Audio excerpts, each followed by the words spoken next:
नमस्कार दोस्तों, मैं कुलदीप सलूजा। इस वीडियो में आपको बताऊंगा कि पश्चिम मुखी घर में लॉन या बगीचा बनाते वक्त किन बातों का ध्यान रखना चाहिए। दोस्तों, ये समझ लीजिए आपका एक घर है जिसमें ये कंपाउंड वाल है और घर बीच में बना हुआ है। ये साइज छोटा बड़ा भी हो सकता है और दिशाएं पूर्व, पश्चिम, उत्तर, दक्षिण। हम बात कर रहे हैं पश्चिम मुखी घर है। घर यहाँ पर है, दरवाज़ा यहाँ है, रोड यहाँ पर है और आदमी लॉन बगीचा बनाता तो आगे जगह होती तब बनाता है। साइड में हो सकती है जगह, बड़ा प्लाट है, चारों तरफ जगह बहुत हो सकती है। पर यहाँ बनाते वक्त, लॉन बनाते वक्त किन चीज़ों का ध्यान रखना है दोस्तों। ये एक तो आप यहाँ पर जो है बनाते वक्त, लॉन बगीचा बनाते वक्त ये ध्यान रखिए कि आपका, जैसे आपने यहाँ पर एक फ्लोर लेवल दिया कि यहाँ से यार इतना पक्का कर लेते, कार खड़ी कर देंगे और इधर आपने लॉन बना लिया। तो यहाँ बात ध्यान रखिए कि यहाँ बनाते हुए ध्यान रखिए इसका जो फ्लोर लेवल है, यहाँ का फ्लोर लेवल है लॉन का, वो इसके बराबर होना चाहिए, इससे नीचा नहीं होना चाहिए। तो आपका साउथ वेस्ट डाउन हो जाएगा, बहुत बड़ महत्वपूर्ण वास्तु दोष हो जाएगा।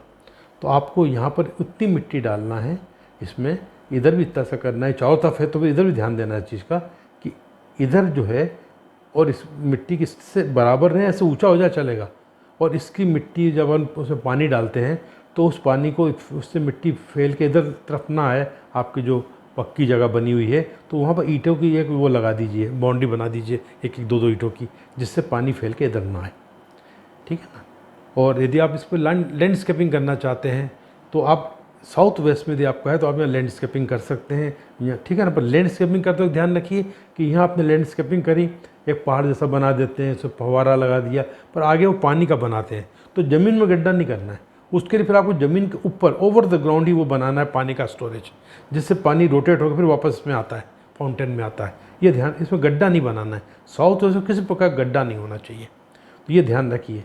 पश्चिम मुखी घर में लोग क्या करते हैं कि फाउंटेन बना लिया, यहाँ पर गड्ढा कर लिया, तो उनको वो दिक्कतें आने लग जाती हैं।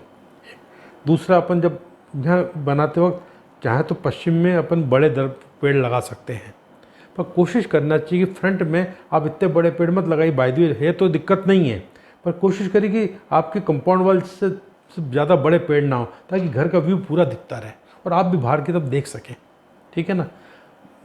हाँ, आपसे थोड़ा दूर इधर की तरफ यदि ऊंचे पेड़ हैं, ट्री हैं, तो लगा लीजिए, कोई दिक्कत नहीं है।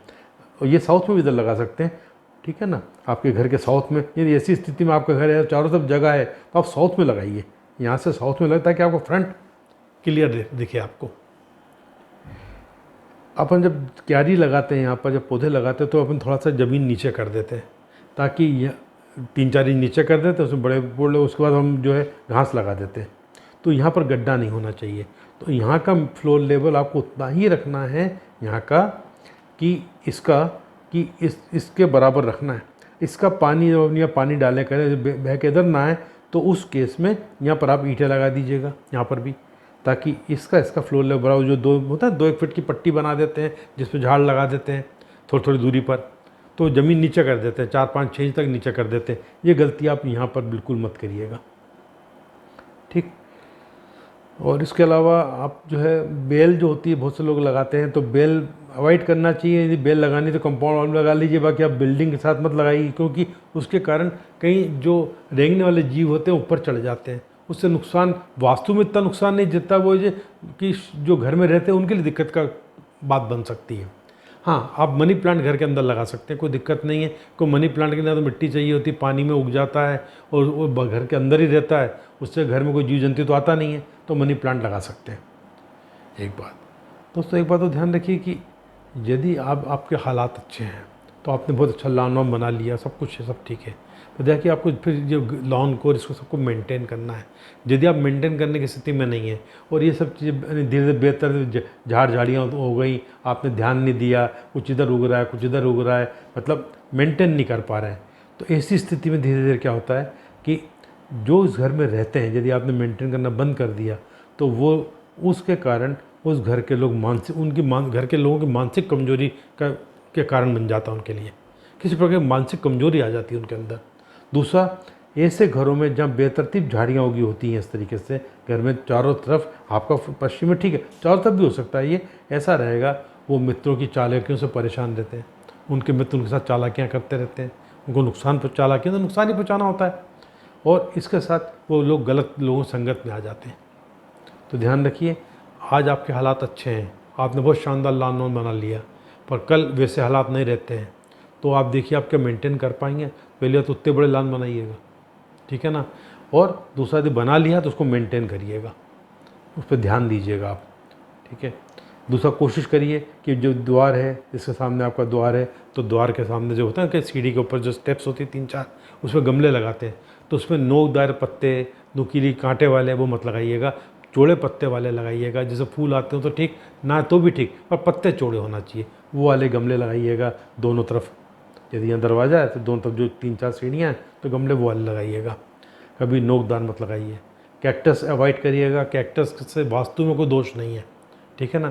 सिर्फ ये कि घर में बच्चे होते हैं, कैक्टस से नोक वो होते कांटे होते हैं, कोई बच्चा है छोटा, उसको गिर जाए कर जाए उसको चुभ जाएंगे, तो बचने के लिए। दूसरा, आप जो है दूध वाले पौधे मत लगाइए, घर में दूध वाले पौधे नुकसान इसलिए पहुंचाते हैं, दूध वाले पौधे सामान्यतः वो जहरीले जैसे होते हैं, जो कोई वायदी उसमें हाथ लगाने के बाद बच्चा या कोई आंखों में हाथ लगा ले तो उसको आंखों में दिक्कत आ सकती है, तो उसको अवॉइड करिएगा आप, ठीक है। तो इस तरीके से जो है ध्यान रखिए कि आप बस यहाँ गड्ढा किसी प्रकार से ना हो, आपका फ्लोर लेवल बराबर हो, और यदि आपके पास चारों तरफ जगह तो इस तरीके से करिए कि यहाँ से यहाँ इतनी ऊंचाई दीजिए कि यहाँ बरसात में यदि पानी आए, बरसात होती है तो पानी यूँ बह के यूँ और इधर से बह के यूँ जाए, उसके हिसाब से लॉन मान सबको मेंटेन करिए। और यहाँ से पानी को यदि बाहर निकालना है, सिर्फ इधर मकान है, इधर मकान है, इधर मकान है, तो आप यहाँ से एक चैम्बर बना के पाइप के रास्ते सीधा यूँ निकाल दीजिए, पर यहाँ का पूरा ओपन एरिया का फ्लोर लेवल इधर करिएगा। तो ये बात ध्यान रखते हुए आप अपने घर को उसको बनाइएगा। साथ में दोस्तों, ये मैं आपको जो जानकारी दे रहा हूँ वास्तु के बारे में, इसके अलावा मेरे बहुत सारे आर्टिकल्स हैं जो इतने डिटेल में होते हैं कि जिनको इसमें बता पाना, मतलब नहीं कि यूट्यूब पे बता पाना पॉसिबल नहीं होता, बहुत लंबे हैं और उसमें बहुत डिटेलिंग्स हैं। जैसे मैंने अभी सेंट्रल विस्टा पे दिया है कि सेंट्रल विस्टा में बहुत महत्वपूर्ण वास्तु दोष है। जैसे आपका काशी विश्वनाथ का जो कॉरिडोर बना है, उसमें एक ऐसा दोष आ गया है जिसके कारण विवाद और कलह विवाद रहेंगे और विवाद गंभीर होंगे, तो ज्ञान वापी शुरू हो गया।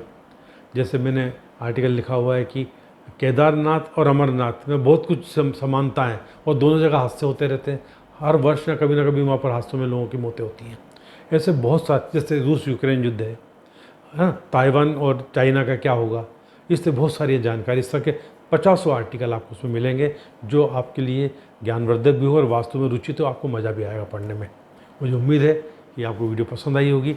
नमस्कार।